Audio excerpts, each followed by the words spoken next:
Good evening, guys. It's your boy Sly Jordy, and welcome back to F1 23 My Team Career Mode for the Texas Grand Prix. If you missed last episode, it was the Qatar Grand Prix, and that was full of surprises. We actually qualified in pole position, first place. Our setup was so good. Did struggle throughout qualifying, but once we got our ERS issues down, like that one lap at the end of Q3, mwah, absolutely perfect. Pole position, ended up finishing second in the sprint behind Charles Leclerc, who is battling for the championship, to be fair. And then in the race, we slipped down a little bit and finished in P5 behind Fernando Alonso, which isn't good because he's one of our rivals, but still ahead of Lando Norris, who is once again another one of our rivals. Bad news though. Obviously, I did mention this last episode, but McLaren just got a patch. Basically, F1 23, the game, had a patch that fully involves boosting McLaren to kind of match real life. Obviously, they after Silverstone, clearly the second best team on the grid behind Red Bull, and so the stats were updated to kind of reflect that. And unfortunately, that has also applied to ongoing career saves such as this one. So McLaren have now got a big boost, which is not good because now Lando Norris is in a much faster car along with Fernando Alonso, which makes life a lot more difficult for us in the long run. But obviously, as you can see, we're now getting some upgrades in terms of the just facilities. I think at some point we really do have to stop upgrading the facilities and just save money towards the next season. And of course, we've got to protect some upgrades as well, because we got new regulations last episode as well, if you missed it. But some good news here is that we're now able to get some more money in terms of our weekly income and in terms of weekly goals as well. So we now are going to select a new sponsor. We had to do it last episode where we did it with Paynite, or however you pronounce it, and with this one we're most likely going to go for a much easier one as well. Most likely Echo. You can see I'm lingering over it, and yeah, easy decision. We're going with Echo, and honestly it's one of the coolest looking sponsor decals regardless. So yeah, pretty easy decision there. We're still upgrading Théo Pourchaire's stats. He's actually looking pretty good, to be quite honest. I'm pretty sure Oscar Piastri's stats were around that at the start of the game. So I think as long as we really improve the car, we can really start pushing Pourchaire towards the points. Now we got a bit of a problem coming into the Texas Grand Prix. Our gearbox is looking pretty worn. Now it's still early days, of course. I do kind of want to save as many gearboxes as possible, especially since we only have one more gearbox to that we can really use up until the end of the season. We've kind of reached the limit here. So I think for this Grand Prix, we might actually end up, you know, just completely just wearing this gearbox out as much as possible and just seeing how far we can really push it. And unfortunately, some parts that we were trying to protect have failed. So obviously we're now wanting to just try and do that again. Or were these new parts? I don't know. No, they were 100% parts that we needed to protect. So these parts can still fail, unfortunately, which is really not a good thing. But at least going into this Grand Prix, the halo is now fully protected. That was one of the major upgrades to the chassis, or the aerodynamics, one of the two. So it's good that we've got that one. We're low on cash right now, but that's because we were spending money on facilities, so we'll see what happens. Now, I've been thinking quite a lot. I'm not sure whether we want to keep Théo Pourchaire coming into the second season. Maybe we will, in terms of like if he's loyal to the team. But I wouldn't mind signing another F2 driver like Liam Lawson. Or maybe we could just sign a full-time F1 driver altogether. I don't know. But I have like specific plans for Season 3 and 4. But in terms of Season 2, I'm really not sure what we're going to go with. I'm starting to debate like switching powertrains, like from Renault to maybe Ferrari or something. We'll have to see just how things progress going into the season.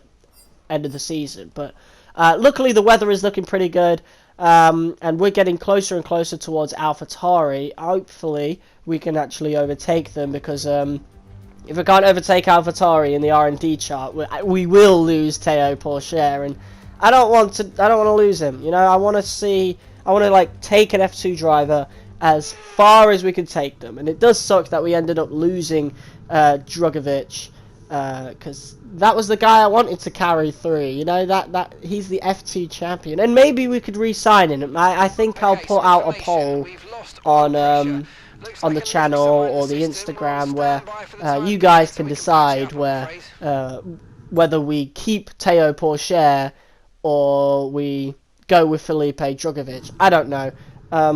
I think I'll put it on both my YouTube and my Instagram. I know I have a really small following, so maybe you don't care. But if you are watching at this point, leave your opinion in the comments below. Should we stick with Théo Pourchaire, or should we re-sign the 2022 F2 champion Felipe Drugovich? Who knows? But yeah, after a little bit of a fault in the lubrication system with the car, we are entering a little bit later than other people in terms of Q1.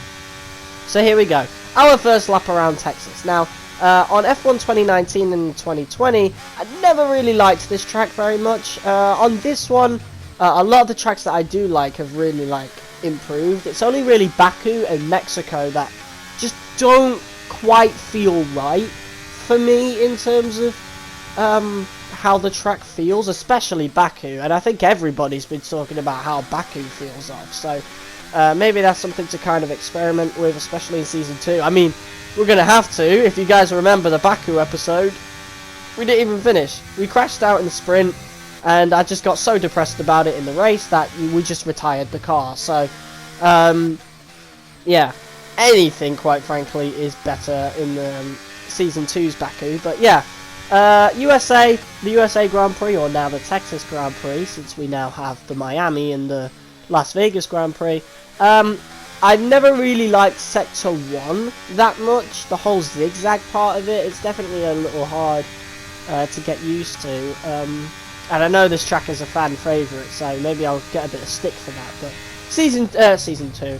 Section 2 and 3, I actually do really enjoy on this track. So it does, I think one of the emails you get from your engineer does kind of correlate with this, does agree with this, but it does feel a little bit like Abu Dhabi in some ways, and Abu Dhabi is one of my favourite tracks to race around in the game, and I am really looking forward to driving around that track. I'm also looking forward to driving around Mexico, even though it does feel a bit off. I want to see if we can kind of negate it and see just how much we could really improve around it. I'm looking forward to driving around Vegas. Brazil, I'm a bit meh at, I don't really care too much about it, but these last few races I'm definitely excited to do. That is 100% the case. But that was a decent lap, but it's only good enough for P10, and obviously, as you can see, we've skipped right to Q2, so it was good enough to get us through into qualifying 2. I don't know why I didn't record the leaderboards and stuff like that, but here we go, going into our second lap of Q2. I think I'm just trying to save time in terms of the recording. I did have a lot on my file at this point, and we've got a little bit wide at turn 1 here, and by the time we get to the zigzag section, I mean, look at how wide we're going, and this isn't on a scrub set of tyres neither, or maybe it is, maybe it might be, I'm not too sure, but the fact of the matter is, that was not a good lap at all. We'll be lucky to make it through to Q2. We are very lucky to make it through to Q2. A 10th place, very lucky. I actually remember doing this track. My sister was sat next to me, and we were both really surprised that I actually made it through. It was close as well. We weren't even in the 134s, you know, it was pretty close, but we made it through to Q3, and now we obviously want to try and improve. So here we go, with 1 minute left to go of qualifying. I've done my usual routine of just only wanting to go out once in Q3. Honestly, I don't really see the point in going out multiple times. I suppose it would be just to set a lap. So for Q1 and Q2, obviously I still do it, but for Q3 I don't really feel the need to, because I feel like a 10th place start, especially for us, with our car as it is right now, is just, it's great as it is, you know, like, I love it. But obviously we want to push this car as much as possible, and we're competing with Norris and Alonso. Norris currently in P7, Alonso in P8. So, yeah, we've also got Oscar Piastri to start worrying about as well. Like, that is living proof that McLaren have gotten that boost, you know? So, yeah. Here we go then, we got a green Sector 1, so an improvement has been made. I think they're all going to be green actually. I don't really think we need to worry about it at all, because, yeah, obviously I didn't set a first lap of Q3, so we don't need to worry if it's a green sector or not, I suppose. But there you go. We're looking pretty good around the track. That was a good Sector 1. A little bit of a slip up there going into this, that corner there, of course. One of the things I really love about F1 23 that I didn't really notice in 2020 and 2019 and 2018 is that it's the little tiny corrections when you feel the car starting to slip at the rear, you know? As you could see on some corners, like, I'm doing really, like, minor corrections of it. Like, oh, it's beautiful. I love it. Like, it's such a small detail, but it's something I love so much. And that felt like a really good lap, and it's good enough for 8th. So, I think it was better than Norris, at the very least, but Alonso does manage to beat us again, unfortunately. But we have a sprint race here. Oh no, we beat Alonso, so it's Norris that ends up actually beating us. So, yeah. Okay, we're beating Alonso at the very least. That's who we want to beat. But we actually want to beat both of them, because Norris is ahead of us in the championship. But yeah, obviously I'm still doing all the practice sessions, so now we're obviously wanting to protect some of these parts once again. Yeah. We really want to get these parts protected for Season 2. I feel like it's going to be like a huge boost for us going into Season 2. I don't know how all the other teams are doing in terms of protecting their parts, but I definitely want to make it a focus. But we also need to start really upgrading on the durability, because that's looking pretty weak. So it's all about speed in today's sprint. Not very many laps and no chance to get ahead on strategy. Who here today has the raw skill to take them to the top?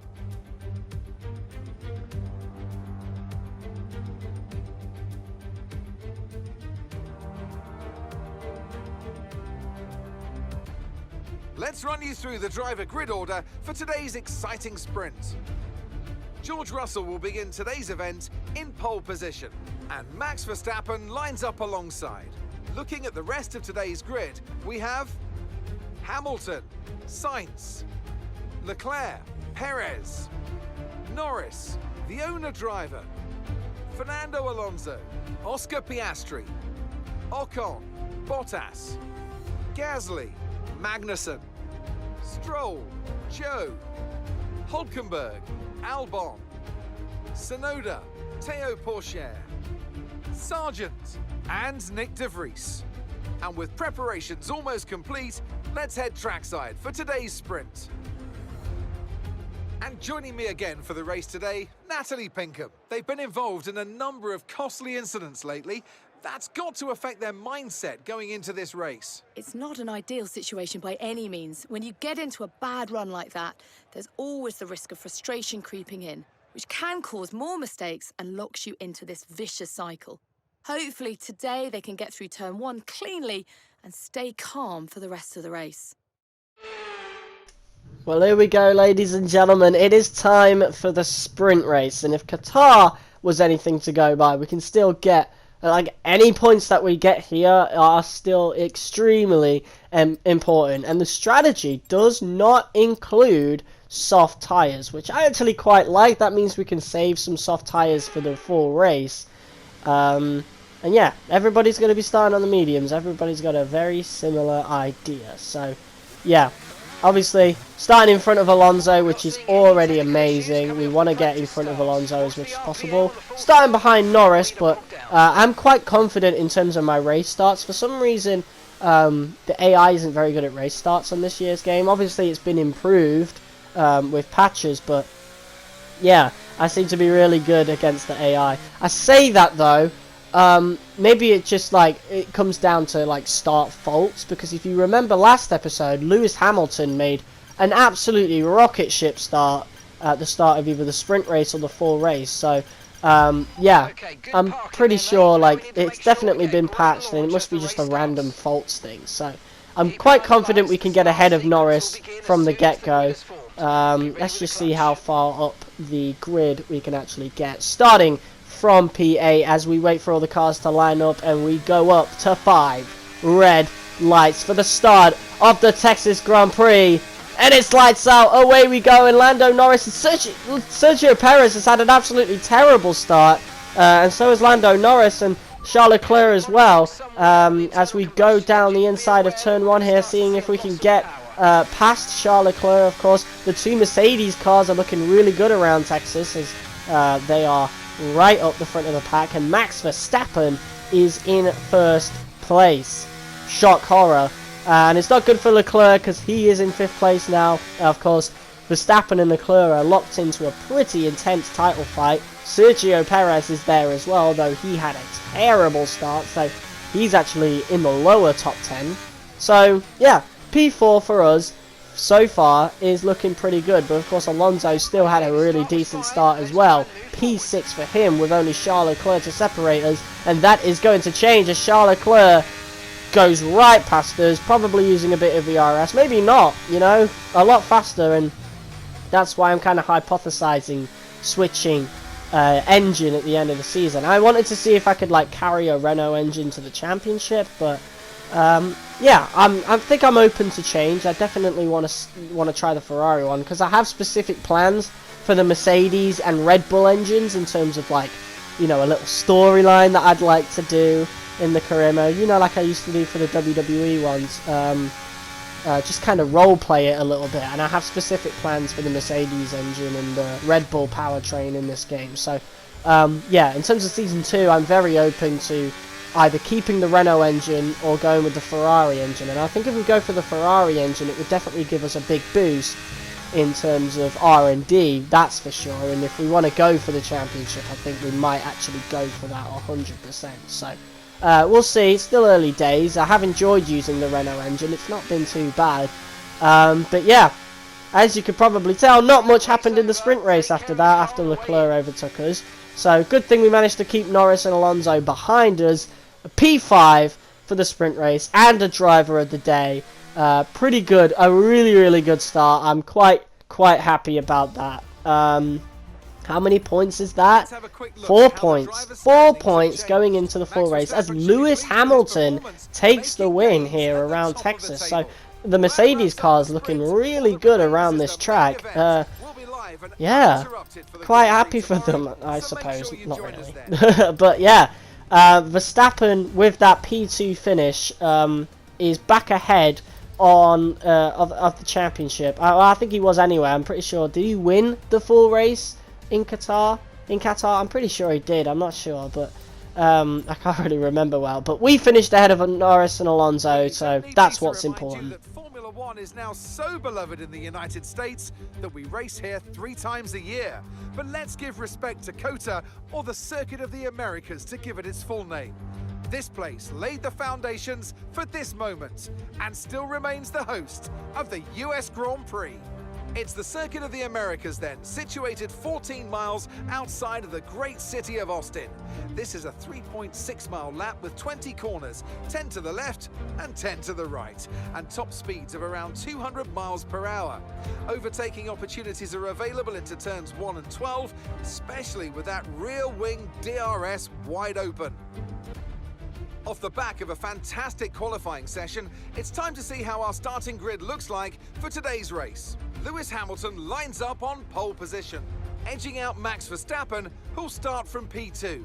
Moving on to the rest of the grid, we have Russell, Leclerc, the owner driver, Fernando Alonso, Sainz, Perez, Oscar Piastri, Gasly, Bottas, Stroll, Ocon, Magnussen, Joe, Norris, Hulkenberg, Tsunoda, Albon, Sargent, De Vries and Théo Pourchaire. With preparations almost complete, let's head down to the track. And with me today, of course, is Natalie Pinkham. Now, I want to ask you about Lando Norris. As ever, the threat of unreliability is never far away, and indeed they'll be starting out of position today due to power unit component changes. It's going to be a difficult task to move forward from there. But on the bright side, at least those fresh components can help them maintain the power they need to come through the pack. I expect to see them take a much more aggressive approach today to make up for that compromised start. Okay, here we go. I know what you can do. Don't let me down.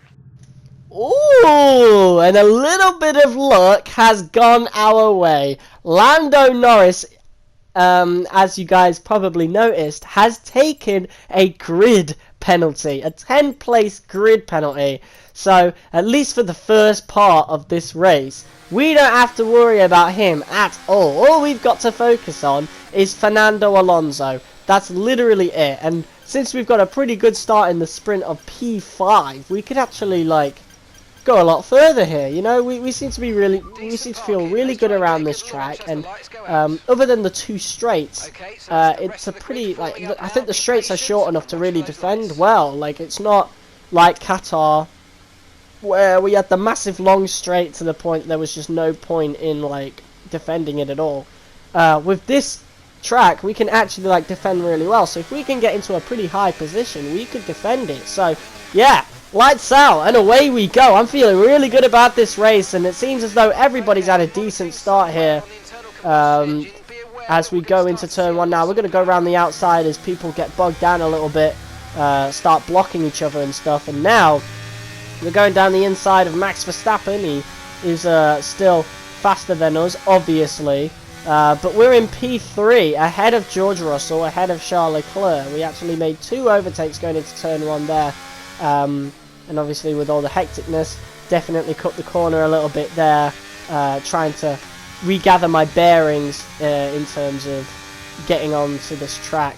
But yeah, an absolutely incredible start as we now try to chase down Max Verstappen using some ERS. I think the further up the grid we get, you know, it's going to be amazing. But I mean, look at the start Lewis Hamilton has had already around this track. And I think it might come down to wear on other people's cars, but the Mercedes are looking so strong this weekend in Texas. It's absolutely insane.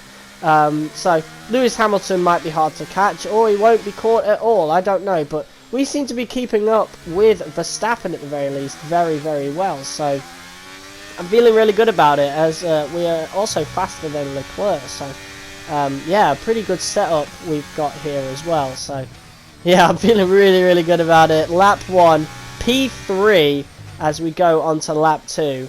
Yeah, it's looking really good in terms of, you know, facing Norris and Alonso. Alonso's not in the top 5, and Norris isn't even in the top 10. So yeah, nothing to worry about as of right now. Just as long as we continue to drive well, as we now skip ahead to lap 6. We're still keeping up with Max Verstappen, as Lewis Hamilton is now 3 seconds ahead. So I think Max Verstappen might be dealing with a little engine wear.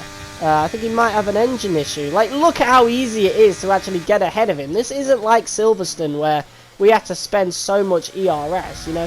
This felt a lot easier. So I'm pretty sure Max Verstappen is dealing with some engine issues, which is really not good for his title fight. I mean, for now it looks to be okay. He's still ahead of Leclerc, but if these are if this is a proper engine issue for him, he might actually end up having to retire the car. It's still early days yet as we go on to lap 7, and we now lose access to one of the gears. So this is the gamble we were taking, not switching the gearbox. But of course, you know, it seems kind of worth it. And if you guys know this game, of course, the issues only last for a while, and then they go away a little bit.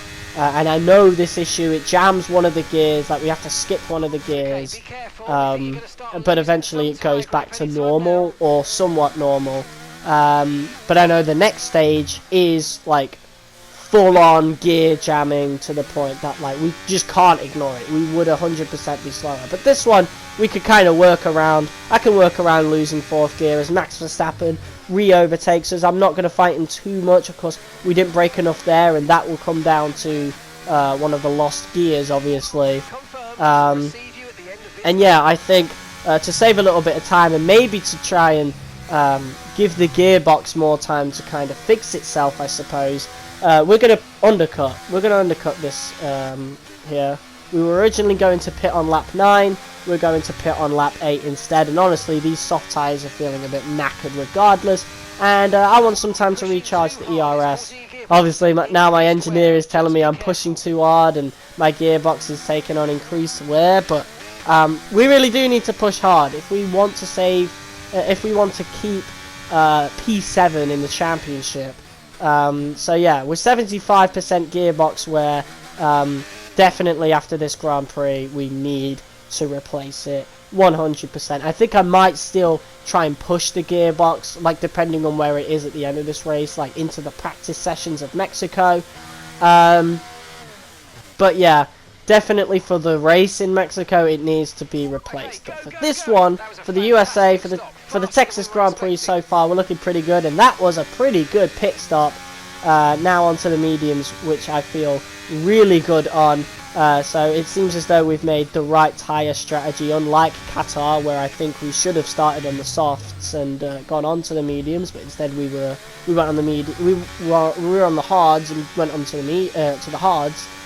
No, we were on the mediums and we went on to the hards. I don't know why I stuttered so much there. Absolutely just abominable. And now going on to lap 10. As most people have made their pit stops, we've now caught up to Max Verstappen, who once again is looking quite slow.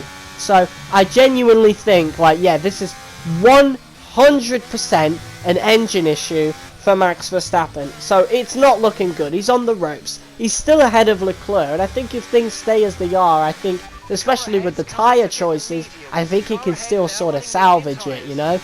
As long as he's ahead of Leclerc, he's still going to be leading the championship. But look at this. I'm not even using ERS. It's just DRS taking me past Verstappen. And if you've been watching this season, you know, if you've been watching this series, you would know that that should not be happening. That's the best car in the grid we are going past here, and we are the worst car on the grid in terms of R&D.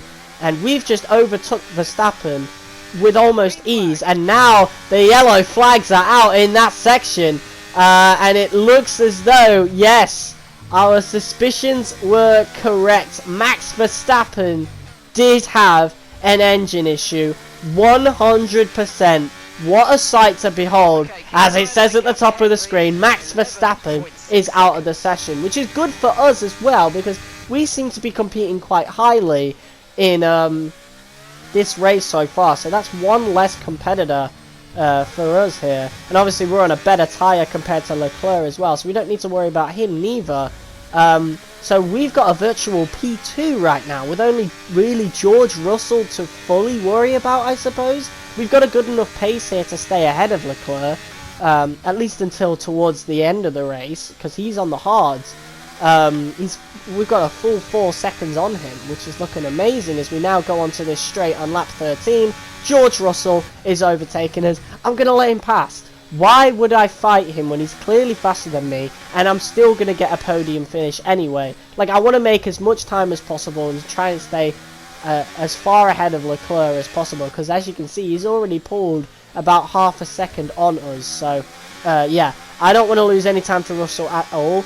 And this is going to help us a little bit, at least for the next couple of laps, because we're now going to not only be able to get the toe, the slipstream on George Russell, but we're also going to now be able to get some DRS, some healthy dosage of DRS, and that's what basically happened as we now skip ahead to lap 19. Leclerc has pulled the gap down to 1.3 seconds as we now go on to the final lap. This is it, folks. We're now fighting for P3, and it's looking really, really good. We've still got a decent amount of DRS left. Leclerc, it doesn't look as though he's going to be able to get DRS at all. So, yeah, Gearbox, we're at 79%. As long as we don't get an issue onto this last lap, we are going to be absolutely golden. We're going to take the best finish of our career that wasn't Monaco. This is a legitimate P3 finish. 2 amazing races in a row. What a surprise. And I haven't changed the difficulty at all. And I think it might also come down to other teams having having engine wear. So I hope that's the case, you know, and not like, you know, a patch that's coming to kind of nerf them. I doubt it. You know, we're still on 85 difficulty, as we've always been, just pushing this car as far as it will go. And it does definitely help that the grid has just been so close this year, to the point that we can kind of rely on skill. And for the most part, we've been outside of the top 6, so it must be down to engine wear. Obviously, with Verstappen, it's 100% down there, and with the Mercedes cars being so far ahead, they definitely have some healthy engines. So I think when it comes to the Red Bull cars and the Ferraris, they're definitely dealing with some engine wear, where we can fully take advantage of it. Going around the final corner as Leclerc did pull a second on us, but it does not matter. The best finish of our career that wasn't Monaco. It's a P3, a podium finish. Sorry, a podium finish around Texas. Lando Norris does get driver of the day, but there are no prizes for that. A truly magnificent P3 finish for Slide Team Racing. Come on! Natalie Pinkham, how do you think they were able to set themselves apart today? I feel consistency was probably the key today. There's being quick, and then there's being quick lap after lap after lap.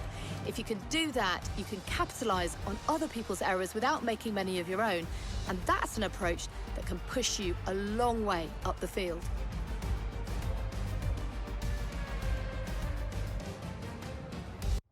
So after a magnificent race, we can now see the drivers making their way to the podium.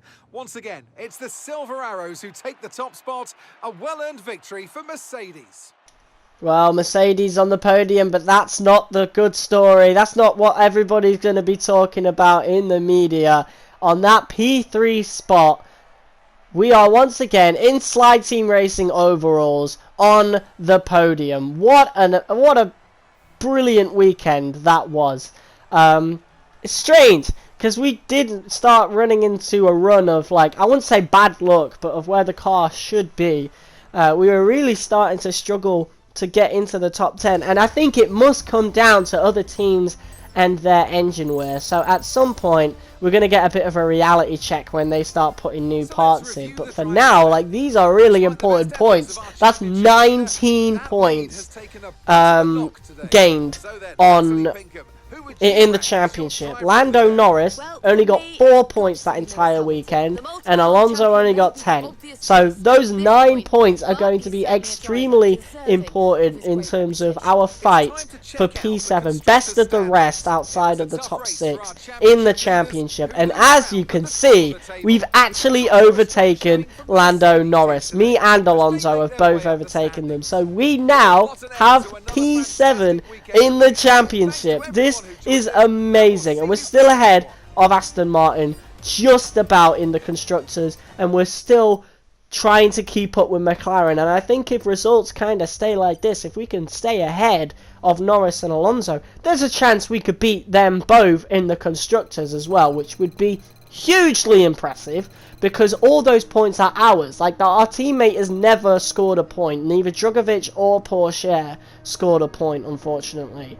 Hopefully that changes in future, but I mean, look at all that money that's coming in now. Over $500,000. This is looking great. This is looking fantastic, and I'm looking forward to the final 4 races of the season. Guys, if you enjoyed this episode of F123 My Team Career Mode, be sure to hit that like button as hard as you possibly can. Comment, share, and subscribe, and I will see you all in the next video. Until next time, peace.